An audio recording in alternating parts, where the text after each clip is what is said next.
Taro GP1 বাংলাদেশে আসা অন্যতম স্ট্রাইকিং চাইনিজ বাইকগুলোর মধ্যে একটি। টারো মূলত 2001 সালে প্রতিষ্ঠিত। বাইরের দেশে আমরা টারো এর সেম মডেলে 400 সিসির বাইক দেখলেও বাংলাদেশের 155 সিসি ভ্যারিয়েন্টই দেখতে পাই।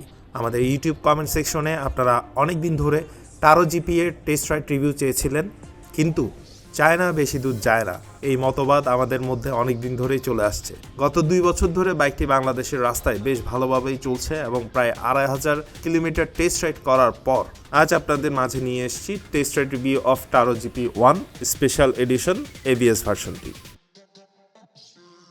শুরুতেই একটি কনফিউশন দূর করে নেওয়া যাক, সেটা হচ্ছে টারো জিপির 2টি মডেল রয়েছে বাংলাদেশে বর্তমানে, যার অনেকগুলো ভেরিয়েন্ট রয়েছে। আজ আমরা টেস্ট রাইড করতে এসেছি Taro GP special edition with ABS। এই বাইকটির সবচেয়ে আকর্ষণীয় দিক হচ্ছে এই বাইকটির লুক। এর টুইন LED হেডলাইট, সাথে রয়েছে DRL। শুধু লুকস না, একটা জিনিস সবচেয়ে বেশি আমরা বলতে চাই, সেটা হচ্ছে অনেক দূর থেকে যখন আপনি বাইকটি চালিয়ে আসবেন, মানুষজন আপনার দিকে তাকিয়ে থাকবে, কারণ এর লাউড এক্সস্ট নোট। ইন্টারন্যাশনাল মার্কেটে আমরা টারো জিপির 400 সিসির ভ্যারিয়েন্ট দেখতে পাই, তবে বাংলাদেশে সিসি রেস্ট্রিকশনের জন্য তারা এর ইঞ্জিনটি নিয়েছে চায়নার সবচেয়ে জনপ্রিয় এবং বিশ্বস্ত ইঞ্জিন ম্যানুফ্যাকচারার লিফান থেকে। কিন্তু বাইকটির ইঞ্জিন বাদে বাকি সব কিছুই, অর্থাৎ চেসিস, বডি ইত্যাদি 400 সিসি মডেলের মতোই রয়েছে। 155 সিসি লিকুইড কুলিং ইঞ্জিন থেকে 16 bhp শক্তি এবং 14.5 নিউটন মিটার টর্ক উৎপন্ন হয়। এই স্পেসিফিকেশন থেকে আপনি হয়তো বুঝতে পারবেন বাইকটি কতটা শক্তিশালী। তবে যে বিষয়টি সবচেয়ে এগ্রেসিভ সেটা হচ্ছে বাইকটির এক্সস্টের সাউন্ড। এই বাইকে আফটার মার্কেট কোনো সাইলেন্সার ইউজ করা হয়নি, তার পরিবর্তে রয়েছে একটি পারফরমেন্স এক্সস্ট। তাই এই বাইকের শব্দ অন্যান্য সব বাইকের মতো নয়। বাইকটির 6 স্পিড গিয়ারবক্সটি কিছুটা hard, but after the second service এই গিয়ারবক্সটি কিছুটা সফট হয়ে আসে। বাইকটিতে রেডি পিকআপের কিছুটা অভাব রয়েছে।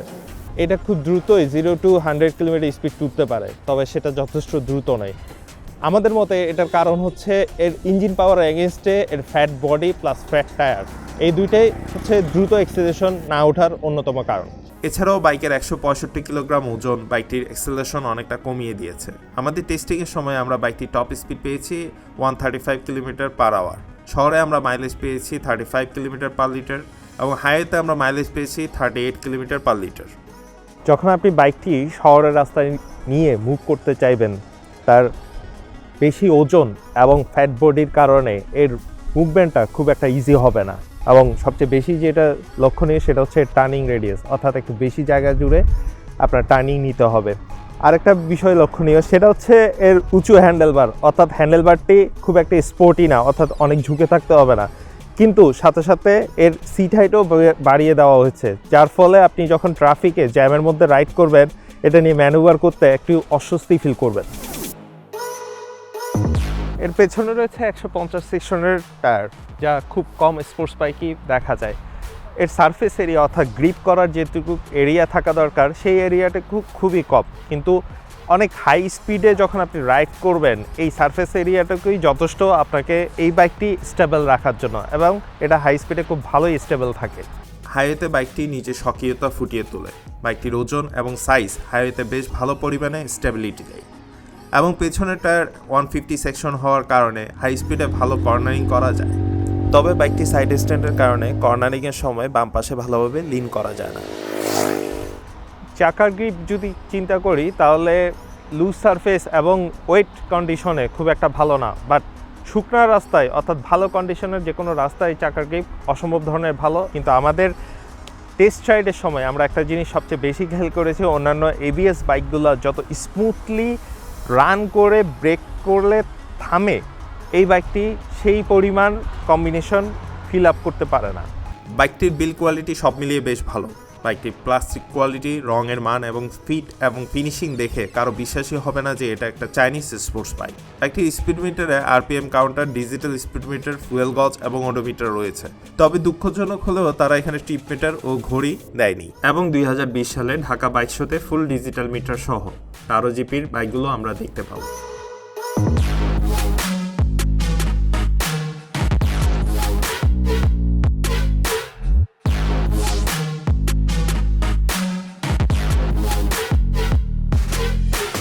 এবার আসা যাক এর কমফোর্ট নিয়ে। এর সামনের সাসপেনশনটি খারাপ রাস্তায় খুব একটা ভালো ফিডব্যাক দেয়নি, তবে ঢাকা চিটাগাংয়ের মতো ভালো রাস্তায় বেশ ভালো ফিডব্যাক বা সাপোর্ট দিয়েছে আমাকে। এর পেছনের সাসপেনশনটি বেশ হার্ড, যা পেছনে যারা পিলিয়ন থাকবেন তাদের জন্য একটু কষ্টদায়ক। এর রেয়ার সাসপেনশনটি 7 স্টেপ অ্যাডজাস্টেবল। তবে মজার বিষয়টি হচ্ছে বাংলাদেশে পাওয়া যায় এমন স্পোর্টস বাইকের মধ্যে এই বাইকটির সিট সবচেয়ে বেশি চওড়া। বাইকটিতে অ্যালুমিনিয়ামের swing arm, aluminium handlebar, USD suspension, dual channel ABS, tubeless tyre এবং সেফটি ফিচার হিসেবে বাইক সাইডে স্ট্যান্ড নামানো থাকা অবস্থায় আপনার বাইক স্টার্ট হবে না। হ্যাঁ, তারা বাইকটিতে একটি শক্তিশালী ইঞ্জিন, ভালো বিল কোয়ালিটি এবং অসাধারণ একটা আউটলুক দিয়েছে, কিন্তু তারপরও বাইকটার দাম কিছুটা বেশি। রাত্রে রাইড করার সময় বাইকটির স্টক হেডলাইট বেশ ভালো কনফিডেন্স দেয়। বাইকের সুইচ গিয়ার্স স্ট্যান্ডার্ড কোয়ালিটির, তবে বাইকটির হেজার লাইটটি খুবই অদ্ভুত একটি পজিশনে দেওয়া হয়েছে। এবার আসা যাক এর পজিটিভ সাইডগুলো নিয়ে। এর পজিটিভ সাইডের অন্যতম দিকগুলোর মধ্যে একটা জিনিস হচ্ছে, সেটা হচ্ছে এর লুক ফ্যান্টাস্টিক। এবং সেকেন্ড পয়েন্ট হচ্ছে গিয়ে এর বিল কোয়ালিটি, এবং থার্ড পয়েন্ট হচ্ছে গিয়ে এর ব্রেকিং স্টেবিলিটি, অর্থাৎ হাই স্পিড ব্রেকিংয়ে আপনি বেশ ভালো স্টেবিলিটি পাবেন। এবং থার্ড পয়েন্ট যে জিনিসটা আমাদের সবচেয়ে বেশি ভালো লেগেছে, সেটা হচ্ছে এর এক্সস্ট নোট। আপনি আফটার মার্কেট কোনো এক্সস্ট এটাতে ইউজ করতে হবে না। এর টুইন এলইডি প্রজেকশন হেডলাইটের আলো হাইওয়ে রাইডের সময় আমাদের কাছে পর্যাপ্ত মনে হয়েছে। এবার আসা যাক এর নেগেটিভ সাইডগুলো নিয়ে। নেগেটিভ সাইডের মধ্যে অন্যতম হচ্ছে গিয়ে এর ওজন। এর ওজনের কারণে আমরা কুইক অ্যাক্সেলারেশন এই বাইকটা থেকে পাচ্ছি না। সেকেন্ড, এই বাইকটা একটু সাইজে বড়, যার ফলে আপনি ট্রাফিকের মধ্যে সহজে ম্যানুভার করতে পারবেন না। থার্ড যে জিনিসটা আমরা বলতে চাই, সেটা হচ্ছে গিয়ে এর পিলিয়ন সিটটি। পিলিয়ন সিটটি নিয়ে আপনি লং ডিস্টেন্স রাইডে যখন যাবেন, পিলিয়ন খুব একটা কমফোর্ট ফিল করবেন না। আর স্পোর্টস বাইক নিয়ে লং ট্যুরে যাওয়া এবং লং ট্যুরের মজাটা বা কমফোর্ট ফিল যে জিনিস ব্যাপারটা, এটা আসলে আশা করা উচিত না।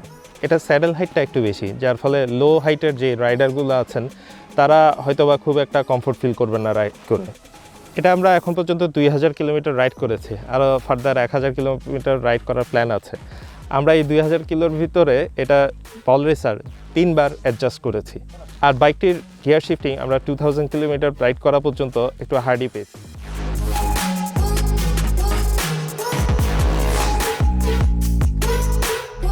টারো জিপি 1-এর এই মডেলটি ইতালিতে ডিজাইন করা হয়েছে, কিন্তু বানানো হয়েছে চায়নায়। এখন একটা প্রশ্ন আসতে পারে, চায়নায় বানানোর পরও এই বাইকের এত প্রাইস কেন? ওয়েল, আমাদের ফাইন্ড আউট দুইটা। প্রথমটি হচ্ছে এটা প্রিমিয়াম কোয়ালিটি সম্পন্ন একটা বাইক, অর্থাৎ এর বাইকের যত ফিচার এবং বডি ইকুইপমেন্ট আমরা পেয়েছি, আমাদের কোয়ালিটি লেস মনে হয়নি। সেকেন্ড কথা হচ্ছে, এটি সিবিও কন্ডিশনে বাংলাদেশে আমদানি করা হয়। অ্যাজ ইউ নো, সিবিও কন্ডিশনের ট্যাক্স রেট হচ্ছে 154%। সো বাইকটি যদি বাংলাদেশে ম্যানুফ্যাকচারিং বা সিকেটি প্রসেসের মাধ্যমে আমদানি করা হয়, প্রাইস কমে যাবে। ফাইনালি একটা কোয়েশ্চেন আসতে পারে, সেটা হচ্ছে বাইকটা কাদের জন্য? ওয়েল, আপনি যদি একটা প্রিমিয়াম লুক অর্থাৎ স্পোর্টসি একটা লুক চান, তাহলে এই বাইকটা আপনার জন্য। আজ এ পর্যন্তই। ভালো থাকবেন, সুস্থ থাকবেন এবং অবশ্যই হেলমেট পরে বাইক চালাবেন। আর যেখানে যাবেন না কেন, পরিবেশটাকে ক্লিন রাখার চেষ্টা করবেন, নোংরা করে আসবেন না। ধন্যবাদ।